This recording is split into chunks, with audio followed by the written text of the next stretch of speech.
Rayyan. I am 10 years old. My father name is Abdul Rauf and my mother name is Afsana Khatun.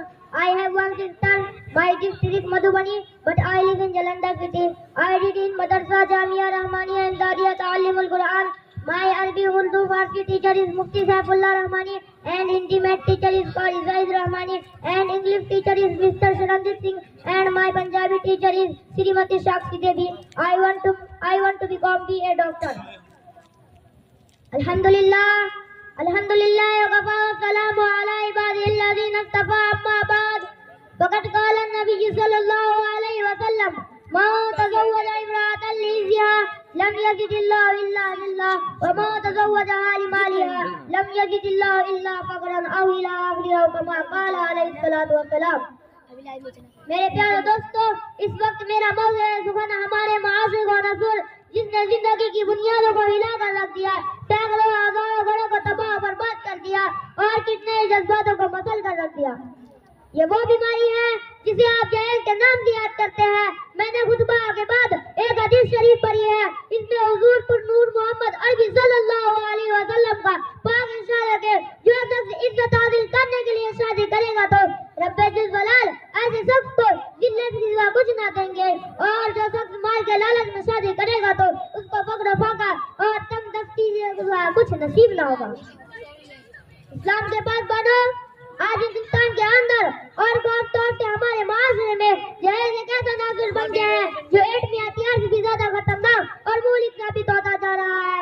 اس مخصوص جہیز کی بنیاد پر ہندوستانی معاشرے میں روزمرہ اخبارات کی رونق اظہار بن کر یہ سرخیاں چھپتی ہے کہ فلاں شہر نے اپنے سسرال والوں سے اسکوٹر نہ ملنے پر اپنی نئی نویلی دلہن کو جلا دیا، فلاں شخص نے مزید جہیز کا مطالبات پورا نہ کرنے پر اپنی بیوی کو موت کے گھاٹ اتار دیا۔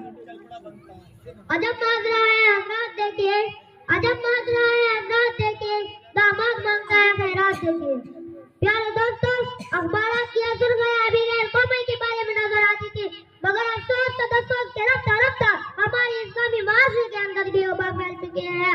آج اس بات کے اندر جہیز کے لیے ایک چڑھانے والی کا فتویٰ، کہ رضیہ، کہ شبنم و فرزانہ، اسلامی شریعت کے نام لوگوں سے یہ کہہ رہی ہے کہ کاش ہماری اسلامی شریعت کتابوں و آرزوؤں کے بجائے عمل میں آ جاتی۔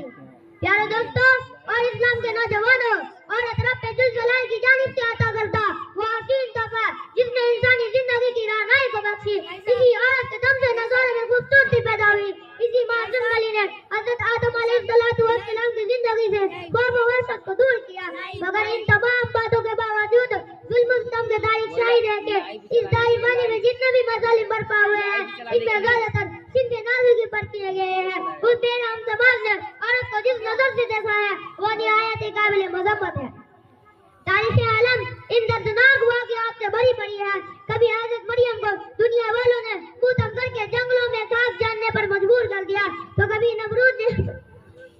نمرود نے اپنے بیٹی کو ایمان لانے کے پاداش میں آگ میں ڈالا، تو کبھی عرب کے جاہل معاشرے نے لڑکیوں کی پیدائش کو اس قدر منحوس تصور کیا کہ ان کو پیدا ہوتے ہیں زندہ درگور کر دیا جاتا تھا۔ حضرات، آج بھی ان معصوم شہزادوں پر ظلم و ستم کے پہاڑ توڑے جا رہے ہیں، جبرت و تشدد کی خاردار جاریہ ان کی راہ میں حائل ہے۔ آج بھی ان عورتوں کے ارمانوں کو خون کیا جا رہا ہے۔ غریب گھرانے کی بچیوں پر خدا کی زمین اپنی وسعت اور کشادگی کے باوجود تنگ ہو رہی ہے۔ ساری دنیا پر یہ بات روز روشن کی طرح آیا ہے کہ جس گھر میں لڑکی جوانی کی دہلیز پر قدم رکھتی ہے، اسی وقت سے والدین کی نیند حرام ہو جاتی ہے، زندگی کا ہر لمحہ صاف بن کر ڈسنے لگتی ہے۔ ایک طرف لڑکی کی اٹھتی ہوئی جوانی ہوتی ہے تو دوسری طرف جن کی بیڑیوں کی اٹھتی ہوئی نگاہیں ہوتی ہے، تو تیسری طرف پڑوسیوں کی چاٹی گویا ہوتی ہے، والدین گویا ہوتی ہے۔ والدین اس گلاب کے پھول کو سجانے کے لیے جب کسی لڑکے کی تلاش کرتے ہیں تو جہیز کے مطالبات ان کے ارادوں کو وہی مسمار کر دیتے ہیں۔ ارے جہیز کے ٹھیکیداروں، کان کھول کر سن لو، اگر ذرا دیکھو سید الانبیاء تاجدار بتا احمد مصطفیٰ محمد مصطفیٰ صلی اللہ علیہ وسلم کی پیاری اور لاڈلی بیٹی حضرت فاطمہ رضی اللہ عنہا کا حق مخدود کس انداز سے ہوتا ہے کہ جسم پر جو چادر ہے اس میں 16 پیوندے لگے ہوئے ہیں، اور بنت رسول ہونے کے باوجود پیادہ پاشار خدا حیدر کرار رضی اللہ عنہ کے گھر جانے کا وعدہ ہوا ہے۔ اور جہیز میں ایک بستر، ایک تکیہ، ایک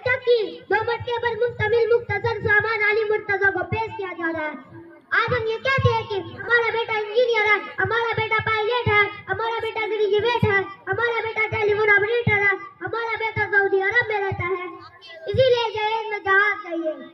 ارے اولاد پیدا کر کے جہیز کے تمنا کرنے والے کان کھول کر سن لو، اگر تمہارا بیٹا ڈاکٹر ہے تو حضرت علی امیر المؤمنین تھے، اگر تمہارا بیٹا انجینئر ہے تو حضرت علی مجاہد تھے، اگر تمہارا بیٹا پائلٹ ہے تو حضرت علی خلیفہ رسول تھے، اگر تمہارا بیٹا ٹیلی فون آپریٹر ہے تو حضرت علی فاتح خیبر تھے، اگر تمہارا بیٹا گریجویٹ ہے تو حضرت علی اسد اللہ تھے، اگر تمہارا بیٹا بیگڑے سیاست ہے تو حضرت علی بیگڑے ولایت تھے۔